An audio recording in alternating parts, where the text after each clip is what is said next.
ہم نے کون سا ایسا کمال کیا ہے کہ اللہ نے ہمیں انسان بنایا، مسلمان بنایا، مومن بنایا، عاشق رسول بنایا، اور اس پرفتن دور میں اہل سنت و جماعت جیسی پاکیزہ جماعت عطا فرمائی؟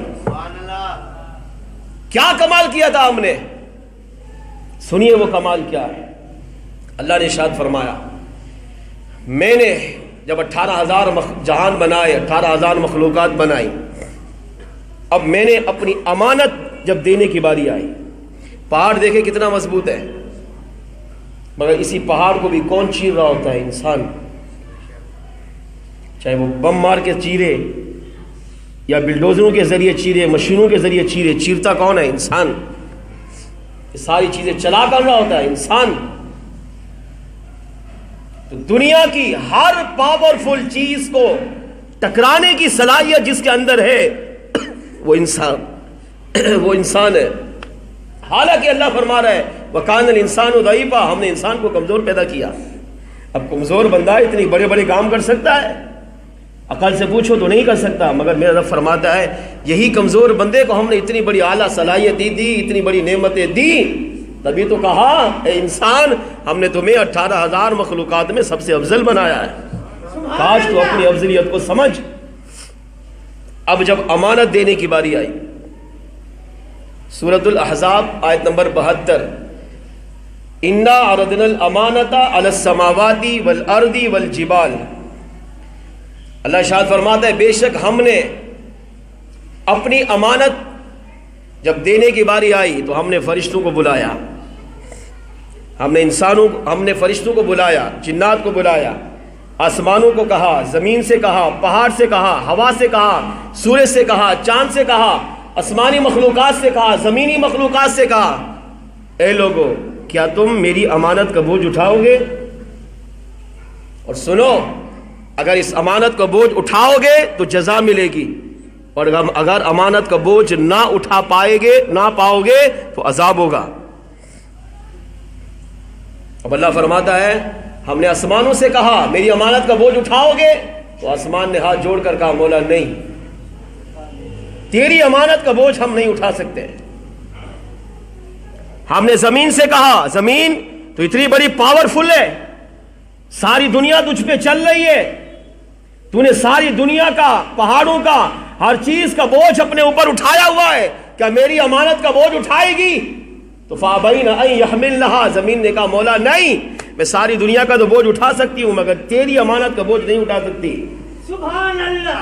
ہم نے پہاڑوں سے کہا اے پہاڑوں ہم نے تمہیں بڑا طاقتور بنایا، مضبوط بنایا، تمہاری میخوں کو زمین میں گاڑا، تم جیسا طاقتور کوئی اور چیز نہیں، اے پہاڑ بتا اگر میں اپنی امانت تمہیں دوں تو کیا میری امانت کا بوجھ اٹھاؤ گے؟ تو فَأَبَيْنَ أَن يَحْمِلْنَهَا، تو پہاڑوں نے عرض کیا مولا نہیں، ہم ساری دنیا کا بوجھ اٹھا سکتے ہیں مگر تیری امانت کا بوجھ ہم بھی نہیں اٹھا سکتے۔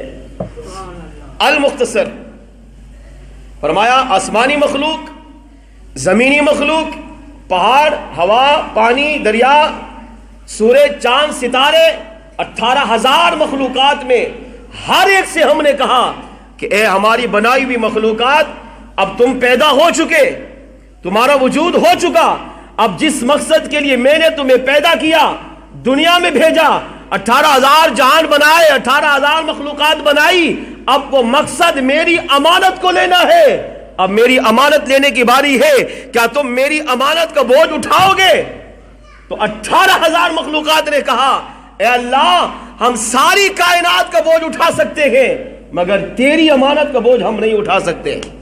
فَأَبَيْنَ أَن يَحْمِلْنَهَا، 18,000 مخلوقات نے رب کی امانت کا بوجھ اٹھانے سے انکار کر دیا۔ وَأَشْفَقْنَ مِنْهَا، اور اللہ کے اس حکم کو سن کر 18,000 مخلوقات کانپنے لگ گئی، خوف زدہ ہو گئی، ڈر گئے۔ اگر اللہ نے امانت ہمیں دے دی تو ہم امانت کی پاسداری کیسے کریں گے؟ سبحان اللہ۔ امانت لینا یہ کمال نہیں، کمال یہ ہے کہ اس کی پاسداری بھی کرنی ہے۔ ساتھ یہ بھی کہا میری امانت سنبھالو گے تو جنت دوں گا، ثواب دوں گا، نعمتیں دوں گا، جزا دوں گا، اور اگر میری امانت کی پاسداری نہیں کی تو پھر تمہارا ٹھکانہ جہنم ہوگا، تمہارا ٹھکانہ عذاب ہوگا۔ وَأَشْفَقْنَ مِنْهَا، تو ان مخلوقات کانپنے لگ گئے، اللہ ہم تیری امانت کا بوجھ نہیں اٹھا سکتے۔ اب 18,000 مخلوقات میں سب سے کمزور کون تھا؟ انسان. انسان تھا. کان الانسان ضعیفا. اللہ نے پہلے طاقتور چیزوں سے پوچھا، کیونکہ بوجھ اسی کو دیا جاتا ہے جس کے اندر اٹھانے کی طاقت بھی ہو. 1 من کا بوجھ آپ نے اٹھانا ہے تو 5 سال کے بچے کو نہیں دیں گے، بے وقوفی ہوگی، بچے کو مارنا ہوگا. تو بوجھ ہمیشہ جتنا بوجھ زیادہ تو آگے سامنے والا اٹھانے والا بھی پاورفل ہو. تو اللہ نے پہلے کائنات کی ساری پاورفل چیزوں سے پوچھا کہ میری امانت کا بوجھ اٹھاؤ گے؟ تو فابین ان یحملنھا، سب نے کہا نہیں، انکار کر دیا، معذرت کر دی، کیونکہ اللہ نے اختیار دیا تھا. حالانکہ اللہ حکیم ہے، وہ چاہے تو مسلط کر دے، نہیں اٹھانا پڑے گا، مگر اس نے اختیار دیا تمہاری مرضی، اٹھاؤ تو جزا، نہیں اٹھاؤ گے تو عذاب. مگر سب نے انکار کیا. فحملھا الانسان، آخری بچا انسان. اب میرے کریم رب نے انسان سے پوچھا، اے انسان اب تو بتا. انسانوں میں ہم لوگ بھی شامل ہیں. اے انسان اب تو بتا کہ تو میری امانت کا بوجھ اٹھائے گا؟ قرآن کہتا ہے کہ فحملھا الانسان، جب انسان سے اللہ نے پوچھا کہ تو میری امانت کا بوجھ اٹھائے گا تو انسان نے دونوں ہاتھ پھیلا دیے. سبحان اللہ. انسان نے یہ نہیں دیکھا میں کمزور ہوں، یہ نہیں دیکھا میں تو بلی کی میاؤں سے ڈرتا ہوں، میں تو کتے کے بھونکنے سے ڈرتا ہوں، میں تو گرمی سے ڈرتا ہوں، میں تو سردی سے ڈرتا ہوں، میں تو تاریکی سے ڈرتا ہوں. انسان نے یہ نہیں دیکھا، پر انسان نے یہ دیکھا اے اللہ تو نے مجھے اگرچہ کمزور بنایا مگر نعمتیں بے شمار دی، کمالات بے شمار دیے. کمزور بنانے کے بعد ساری کائنات میری مٹھی میں دی. سبحان اللہ. فرشتے میرے غلام، جنات پاورفل ہو کر میرے غلام، جانور اتنے پاورفل ہو کر میرے غلام، آسمان زمین دریا ہوا پانی چاند سورج ستارے میرے غلام. جب پیدا کمزور کیا، کمالات اعلیٰ دیے ہیں، تو انسان نے اپنی کمزوری کو نہیں دیکھا بلکہ انسان نے یہ دیکھا میں کمزور ہوں، میرا رب جانتا ہے، پھر بھی مجھے امانت دے رہا ہے. اگرچہ کمزور پیدا کیا ہے مگر اس امانت کو اٹھانے کی طاقت بھی میرا رب مجھے عطا فرمائے گا. قرآن کہتا ہے فحملھا الانسان، انسان نے دونوں ہاتھ پھیلائے، عرض کیا مولا اگرچہ کمزور ہوں دے امانت. اللہ نے وہ امانت انسان کو دی اور انسان نے اس امانت کو اٹھا لیا.